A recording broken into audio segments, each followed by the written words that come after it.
Oh là les Banks! J'espère que vous allez bien les gars. J'espère que vos proches vont bien. Les frérots, aujourd'hui, donc comme prévu, petite vidéo d'avant-match pour mon ressenti, pour ce que je veux aussi de la prestation du Barça et aussi forcément de la compo. Dans la compo, les gars, il n'y a pas grand-chose qui me gêne. Il y a juste une seule chose. Alors, ce soir, 21 h, match derby de la Catalogne, Girone contre le FC Barcelone. On va passer tout de suite les mecs à la compo. Donc dans les buts, c'est du basique. Johan Garcia, voilà. Défense centrale, Garcia, Koubalsi. On change pas. Et là, c'est sur les côtés que ça me... il a mis Koundé. Moi, j'avais entendu et lu dans la journée et hier sur Twitter que Koundé serait possiblement mis au repos. Ce n'est pas le cas. Par contre, de l'autre côté, il a mis Baldé au repos.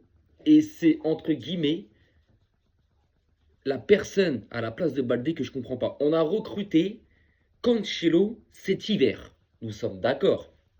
Cancelo sur le côté gauche de la défense, il a prouvé, il a plus que prouvé, il est totalement adapté. Il a mis Gérard Martin. Mais pourquoi? Pourquoi? Offensivement, tu perds. Offensivement, tu vas perdre. Tu vas perdre, tu vas perdre un potentiel important.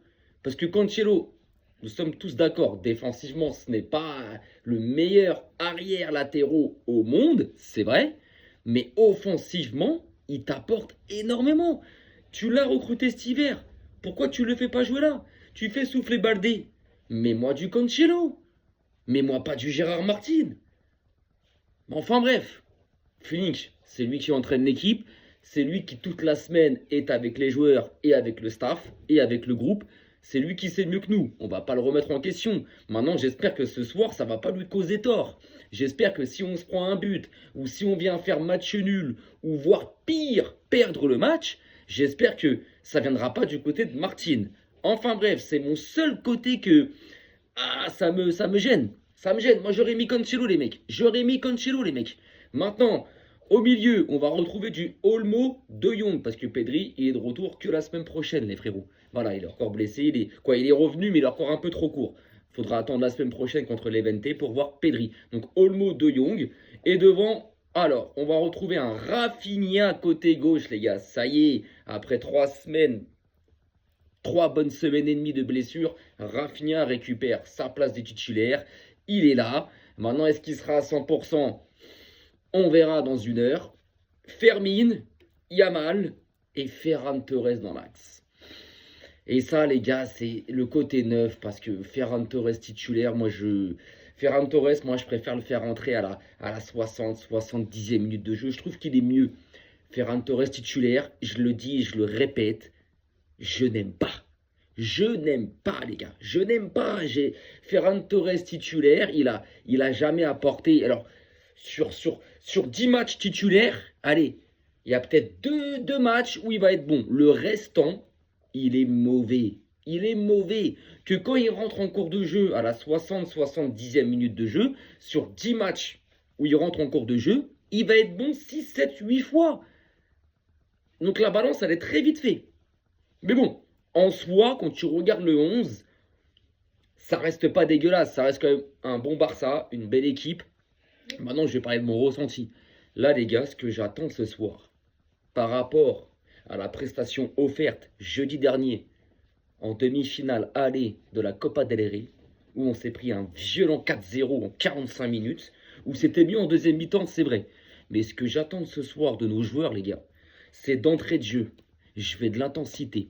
Je veux un pressing. Je veux une faim. Je veux que les joueurs, ils ont faim, ils ont la dalle. Je veux de la motivation. Je veux tout ça, en fait. Je veux vraiment une équipe qui presse haut, qui défend bien, les occasions qu'on va se procurer, qu'on les mette au fond. Qu'on les mette au fond. Là, moi, ce soir, ce que je demande, c'est avoir un top Barça. Je veux archi pas voir Girona. Alors, attention, il y a deux équipes sur le terrain. Il y a 23 joueurs, 24 joueurs. Il y a 23 joueurs sur le terrain. Donc, 22 joueurs, excusez-moi. Donc, attention. Forcément que Girona vont avoir des situations, vont avoir des occasions. On va même sûrement encaisser un but, parce qu'on ne sait pas faire un match sans encaisser de but, nous. Donc, bien sûr. Mais ce que je veux, c'est qu'on les savate. Je veux voir un Barça entreprenant. Je veux voir un Barça qui a la dalle. Je veux voir un Barça qui est impliqué, qui est motivé et qui met de l'intensité, qui met de l'impact. Je ne veux pas voir un Barça passif. Je ne veux pas voir un Barça nonchalant. Ça, je ne veux pas. Parce que concrètement, les gars, je vous le dis clairement, même si on gagne le match, même si on, admettons, on va prendre dans l'imaginaire, on vient à gagner le match, mais que si la prestation, elle est moyenne ou mauvaise, j'ai juré, je vais choper chaque joueur, je vais insulter tous leurs grands-parents. J'en ai rien à foutre. Mais je suis pas madrilène, moi, je suis pas parisien. Moi, je suis pas là à les cajoler, oh, c'est pas de ta faute, on était à 30%, rien à foutre. Je m'en bats les reins. Par rapport à ce que tu as fait jeudi contre l'Atlético, ce soir, j'attends que les joueurs mouillent le maillot, respectent l'écution du FC Barcelone. Ce soir, donnez, alors pas votre vie sur le terrain, faut pas abuser parce que je pense, et je pense qu'il n'y a personne qui va me donner tort, quand Girona, t'es pas obligé de donner ta vie sur le terrain quand tu es le FC Barcelone. C'est plutôt l'inverse. C'est plutôt Girona qui va donner sa vie parce que eux, forcément, par rapport au Barça, c'est un club totalement en dessous. Mais ce soir, moi, s'il y a victoire, je veux une victoire avec une belle prestation. Voilà ce que je veux. Voilà, je veux arriver à la fin du match, vers les coups de 23h, dans mon débrief d'après-match, en me disant, les mecs, on a gagné et on a fait un top match. C'est pas les mecs, on a gagné, mais on a été dégueulasse. Ou on a gagné, mais on a été, j'ai pas aimé. Non, non. Ça, c'est pas digne du Barça, c'est pas notre ADN. Nous, quand on gagne les matchs, on veut que la prestation et que la copie du match, elle soit parfaite. Moi, je ne m'attends pas à, ouais, mais vous avez gagné, ça va, oh là là, niveau comptable, vous récupérez la première place, vous avez gagné. Mais non, non, même si parfois dans la saison, bien sûr, tu as le droit de gagner des matchs en étant moins bon ou en ne sortant pas un gros match. D'accord, mais là, par rapport à ce qui s'est passé jeudi, j'attends un sursaut d'orgueil de nos joueurs. J'attends de nos joueurs une implication totale. Et que par rapport déjà à eux-mêmes, par rapport au maillot de l'institution qu'ils portent, un respect. Tout simplement. Donc moi, ce que je veux ce soir, c'est d'entrée de jeu. C'est même pas genre dans les premières minutes, genre un Barça qui se jauge, qui se cherche, on va attendre, on va monter crescendo. Non, d'entrée de jeu, les gars. D'entrée de jeu. D'entrée de jeu, vous mettez une pression, vous mettez de l'intensité et vous mettez de l'impact. C'est tout. Je ne veux pas que vous laissiez la chance à Girona d'exister dans ce match. Je ne veux pas. Je ne veux pas. Donc moi, ce soir, je m'attends à récupérer les 3 points, à repartir avec et à récupérer notre trône, notre première place. C'est tout. Maintenant, quand je vois la compo, je me dis tout est fait pour. Tout est fait pour. Oui, il n'y a pas Pedro au milieu, mais je suis désolé. Au milieu, il a quand même du Fermin, du Olmo, du De Jong. C'est pas n'importe quel joueur, les mecs. Sur les côtés, on retrouve un Lamine Yamal, on retrouve un Rafinha, donc on retrouve nos ailes, nos ailiers habituels. Dans l'axe, c'est Ferran Torres, je ne vais pas revenir sur ce que j'ai dit. Et après, c'est derrière. Derrière, c'est Martin sur le flanc gauche. Non, non, non. Donc j'espère que Flink va me donner tort. J'espère qu'il va me donner tort, parce que concrètement, j'aurais mis Cancelo, les mecs. J'aurais mis Cancelo. Voilà, tu l'as recruté pendant le mercato d'hiver. Cancelo, c'est quelqu'un qui est là pour faire souffler soit Baldé, soit Koundé. Et là, tu décides de faire encore jouer Koundé. Le mec, tu sens qu'il a besoin de repos. Lui-même, il le dit souvent en interview, qu'il a besoin de repos. Il ne le dit pas clairement, mais il le fait sous-entendre. Il ne faut pas être débile pour lire entre les lignes. Tu le sens que Koundé a besoin de repos, ça se voit pendant les matchs. On n'a pas le Koundé de l'année dernière. L'année dernière, Koundé, c'était top, top, top. Cette année, il est irrégulier. Il alterne le bon, le moins bon, le dégueulasse, et peu de fois le très très bon de ce qu'on avait vu et ce qui nous avait habitués la saison dernière. Donc moi, j'aurais fait souffler Koundé, les mecs. J'aurais mis Cancelo à la place de Koundé et Baldé titulaire au pire. Ou si tu veux mettre Martin à gauche, mets-le. Mais fais-moi souffler Koundé et mets-moi Cancelo. Et même, j'ai un petit truc. Bon, voilà, concrètement, il n'aurait pas joué parce que Yamal n'est pas blessé. Et Yamal, quand il n'est pas blessé et qu'il est à 100%, Yamal, tu ne peux pas le mettre sur le banc. C'est le meilleur joueur du monde. Mais Rooney Bargy, les frérots, il n'est même pas convoqué pour le match. Donc j'aimerais bien savoir ce qui se passe aux entraînements et à l'intérieur du club pour nous dire pourquoi Rooney Bargy, ça fait un certain temps qu'il n'a pas joué, qu'il n'est même pas rentré en sortie de banc, qu'il n'a pas été titulaire dans certains matchs comme Albacete en Coupe du Roi. Pourquoi? Est-ce qu'aux entraînements, le mec, il se donne pas à fond? Dans ces cas-là, ok. Quand tu es aux entraînements, il faut que tu montres que tu veux jouer. Faut que tu prouves ta place. Il faut que tu prouves ta place, les mecs.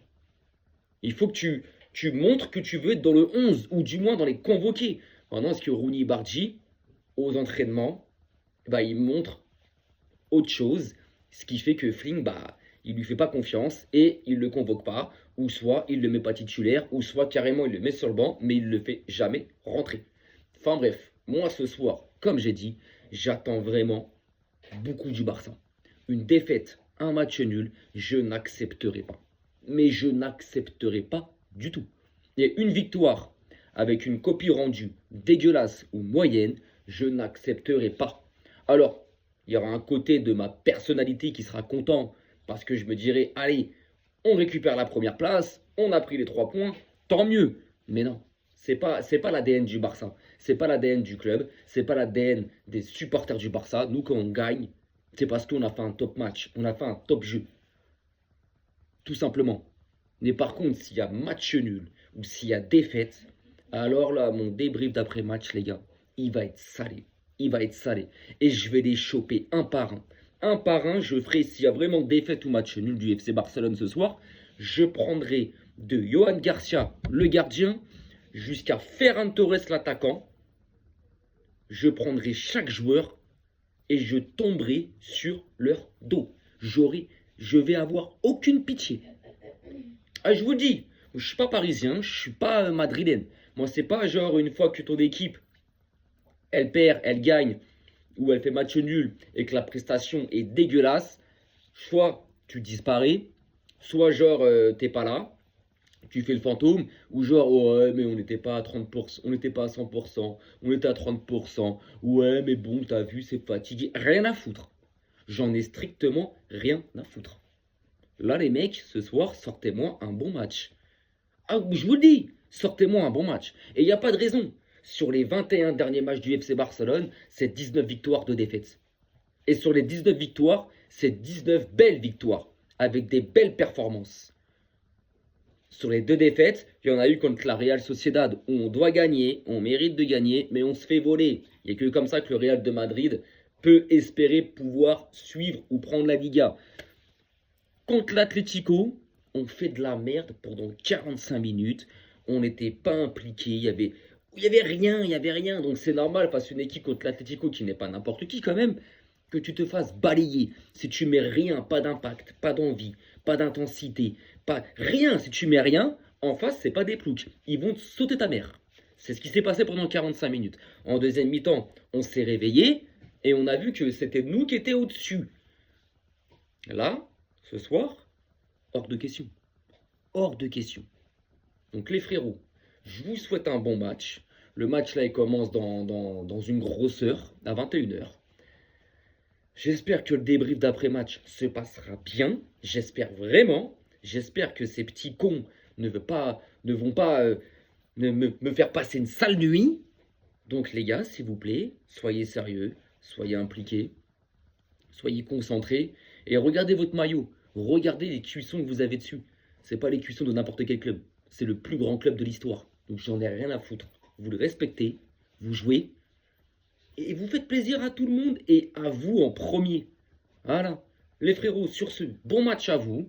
Et on se retrouve vers les coups de 23h, de toute façon 22h45, 23h pour la fin de match, pour le débrief d'après-match. Et puis voilà.